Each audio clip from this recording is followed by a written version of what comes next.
चंद्रमा का south pole जो कि किसी भी लैंडिंग के लिहाज से बहुत ज्यादा मुश्किल है, लेकिन भारत ने वो करके दिखाया और चांद के दक्षिणी ध्रुव पर सॉफ्ट लैंडिंग की गई चंद्रयान 3 की।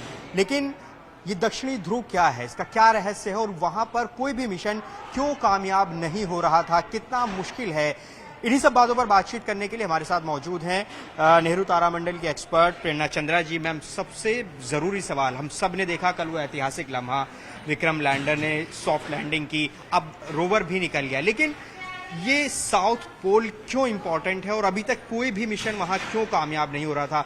वहां जो भी मिशन जाता था वो क्रैश कर जाता था। क्या आप कहना चाहेंगे साउथ पोल? जी बिल्कुल, साउथ पोल है ये, जैसे कि ज्यादा यहाँ पर मिशन, ज्यादा यहाँ एक्सपेरिमेंट नहीं हुए हैं, एक अनडिस्कवर साइट है, ज्यादा इसके बारे में हमें नहीं मालूम है। ये भी एक रीजन है कि साउथ पोल को एक्सप्लोर करना चाहते हैं, क्योंकि जितने अभी तक मिशन है, पहले तो चंद्रमा पे उतरने वाले केवल 3 देश हैं, अमेरिका, रशिया और चाइना, जो कि इक्वेटोरियल रीजन पे उतरे हैं। साउथ पोल पे अभी तक कोई देश ने कोई स्टडी एनालिसिस नहीं करे हैं। तो भारत इस पे पहले नंबर पे आ गया है कि वो साउथ पोल पे उतरने वाला, सॉफ्ट लैंडिंग वाला वो देश बना है। अब साउथ पोल ही क्यों? क्योंकि साउथ पोल में जो है वो सूर्य का प्रकाश जो है बहुत ही कम है, बहुत ही कम वहां तक पहुंचता है। तो वहां पर जो गड्ढे हैं, जो क्रेटर्स हैं चंद्रमा के, उनमें पानी होने की संभावना हमारे ऑर्बिटर ने जो हमें इसके ट्रेसेस बताए थे, जिसकी वजह से चंद्रयान 3 में उस पानी को भी एनालिसिस करने के पेलोड्स दिए गए हैं कि वो पानी कितना योग्य है, मतलब वो बर्फ के फॉर्म में जो पानी है, क्या हम उसको इस्तेमाल में ला सकते हैं, वो हैबिटेबल लाइफ के लिए कितना सस्टेनेबल है। साथ ही साथ ये रीजन जो कि ज़्यादा इस पे अध्ययन नहीं हुआ है, वहाँ पर बहुत से ऐसे मिनरल्स हैं जो हमें आगे आने वाले समय में बहुत ही एनर्जी के लिए इस्तेमाल में लाए जा सकते हैं। ऐसी गैस उपलब्ध है उस वातावरण के अंदर, जैसे हीलियम जैसी गैस है, जो फ्यूचर है, जिसमें हम एनर्जी के लिए हम प्रयोग में ला सकते हैं। तो इस तरीके के जो खनिज की उपलब्धि है वो इस साउथ पोल को बहुत ही यूनिक बनाती है।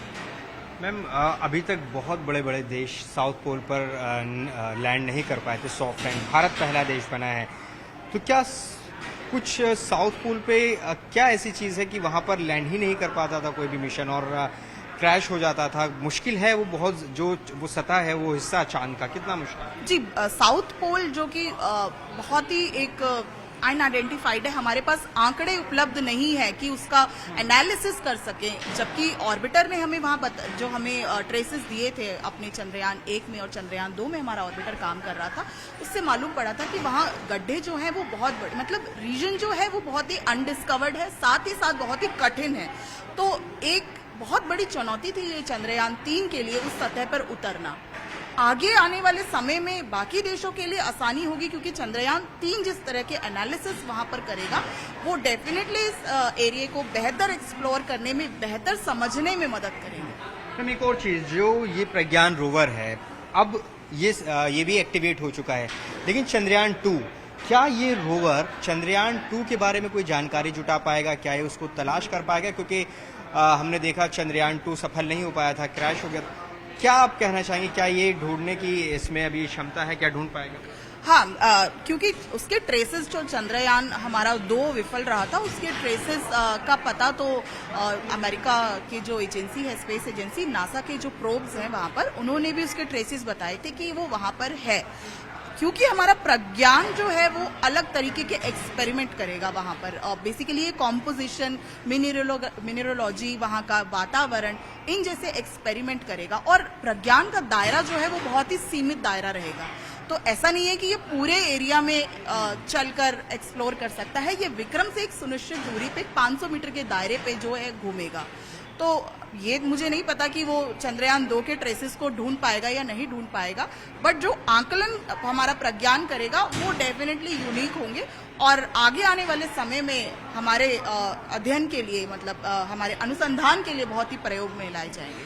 मैम, मुझे बहुत ज़्यादा जानकारी विज्ञान की नहीं है, लेकिन अब जब ये चंद्रयान 3 जा रहा था तो चंद्रयान 2 से भी इसका संपर्क हुआ था, इसरो ने भी वो जानकारी दी थी, लेकिन क्या जो लैंडर था चंद्रयान 2 का, उससे किसी तरह की कोई कनेक्शन की कोई गुंजाइश बची? हालांकि वहाँ का जो तापमान है, आपने बताया कि -200 डिग्री तक वो चला जाता है जब वहाँ पर रात होती है, तो क्या कोई चांसेस हो सकते हैं कि ये प्रज्ञान रोवर वहाँ पर कुछ कुछ अवशेष का पता लगा पाए चंद्रयान 2 के? मुझे नहीं लगता कि वो कुछ पता लगा पाएगा, क्योंकि जैसे टेम्परेचर जो एक बहुत बड़ा कंसर्न है और वो हमारा निष्क्रिय हो चुका होगा अभी तक। उसके ट्रेसेस का पता नासा के प्रोब ने बता दिया था कि वो वहां पर उसके अवशेष जो हैं वो देखे गए थे, क्योंकि ये जो 14 दिन का समय है ये अपने साइंटिफिक एक्सपेरिमेंट करेगा एक निश्चित दायरे में। विक्रम दायरा होगा वो जो आप 500 मीटर्स का दायरा रहेगा विक्रम लैंडर से, और इनके बीच में जो संपर्क होगा वो प्रज्ञान इंफॉर्मेशन विक्रम तक पहुंचाएगा और विक्रम हमारे अर्थ स्टेशन पे वो सिग्नल भेजेंगे। तो ये कम्युनिकेशन रिले की तरह परफॉर्म करेंगे। एक इंफॉर्मेशन विक्रम तक पहुंचाएगा, विक्रम जो है आगे हमारे साइंटिस्ट तक ये सारी इंफॉर्मेशन पहुंचाएंगे। साउथ पोल का कोई किसी तरह का रहस्य भी है, जैसे बरमूडा ट्रायंगल, वहां पर कहा जाता है कि कोई उसके ऊपर से गुजरता है तो वो नष्ट हो जाता है, तो क्या यही वजह रही? कुछ ऐसा विज्ञान की दुनिया में इसको देखा या सुना, या कभी आगे कुछ ऐसा होगा कि वहां कोई भी लैंडिंग सफल नहीं हो पाती थी, वहां क्रैश हो जाता था? अभी लूना 25 हमारे सामने इसका उदाहरण है, ताजा उदाहरण। क्या कुछ इस तरह का कुछ खोज निकल पाई? जी, डिफिकल्ट डेफिनेटली है। साउथ पोल कोई आसान जगह नहीं है उतरने के लिए। ये बात उसको खास बनाती है अध्ययन के लिए भी, क्योंकि पिछले हमारे पास कोई ऐसे आंकड़े नहीं है किसी और देश के जिससे हम बेटर क्लैरिटी पा सकें। तो इस बात पे मैं ये कहूंगी कि हो सकता है आगे आने वाले देश जो इस सतह पे उतरना चाहेंगे वो हमारे आंकड़ों के आंकलन से बेहतर इस धरातल को समझ पाएंगे, इस साउथ पोल को समझ पाएंगे। बट फिलहाल अभी तो हमारा जो ध्यान, हमारे जो एक्सपेरिमेंट्स हैं वो ही बाकी लोगों के लिए हेल्पफुल रहेंगे और एक कंपैरेटिव एनालिसिस कर पाएंगे। एक अनआइडेंटिफाइड, अनडिस्कवर्ड साइट है, साथ ही साथ बहुत से ऐसे खनिज और गैस और वायुमंडल का संज्ञान कराएगी हमें हमारा रोवर जो इन 14 दिनों के अंदर जो वहां पर एक्सपेरिमेंट करेगा वो इन चीजों की हमें इंफॉर्मेशन देगी। तो ये सभी के लिए अभी एक रहस्य बना हुआ है, और ये आगे आने वाले 14 दिन हमें एक एक दिन जो है हमें रहस्यों से आगे, जब इसरो इस पे एक ऑफिशियल रिपोर्ट देगा तब हमें भी उसके रहस्यों का मालूम पता चलेगा। अभी तो वो सॉफ्ट लैंडिंग करने वाला भारत पहला देश है, यानी कि जो अब रहस्य बना हुआ है किसी भी चीज का, क्योंकि चांद को लेकर अलग अलग कहानियां हमने सुनी है, तो अब वो उसके बारे में सटीक जानकारी ये रोवर हमें पहुंचाएगा, यही हम कह सकते हैं? जी बिल्कुल। चांद के इस सतह की, साउथ पोल के रहस्य अब चंद्रयान 3 के द्वारा हमें पता चलेंगे कि किस तरीके का वायुमंडल, खनिज, गैस, एटमॉस्फेयर जैसा वहाँ का जो वातावरण है उनको समझने में हमें एक बेहतर अंडरस्टैंडिंग मिलेगी। बहुत शुक्रिया प्रेरणा चंद्रा जी, जो कि बता रही थी कि साउथ पोल पर लैंडिंग कितनी मुश्किल है। जो रहस्य है वहां पर उसका पता चलेगा, क्योंकि भारत ही पहला देश है साउथ पोल पर सॉफ्ट लैंडिंग कराने वाला। अभी तक जो भी अनडिस्कवर्ड चीजें थी, मतलब जिनकी जानकारी अभी तक दुनिया को नहीं मालूम थी, अब भारत वो दुनिया को बताएगा चंद्रयान 3 के जरिए, क्योंकि अब विक्रम लैंडर साउथ पोल पर अपना काम कर रहा है, वो एक्टिवेट हो चुका है और अगले 14 दिन ये प्रज्ञान रोवर चंद्रमा के साउथ पोल से तमाम जानकारियां जुटाकर इस विक्रम लैंडर को भेजेगा, और ये विक्रम लैंडर यहाँ हमारे वैज्ञानिकों को, इसरो को ये भेजेगा और बताएगा दुनिया को कि आखिर साउथ पोल पर क्या रहस्य है।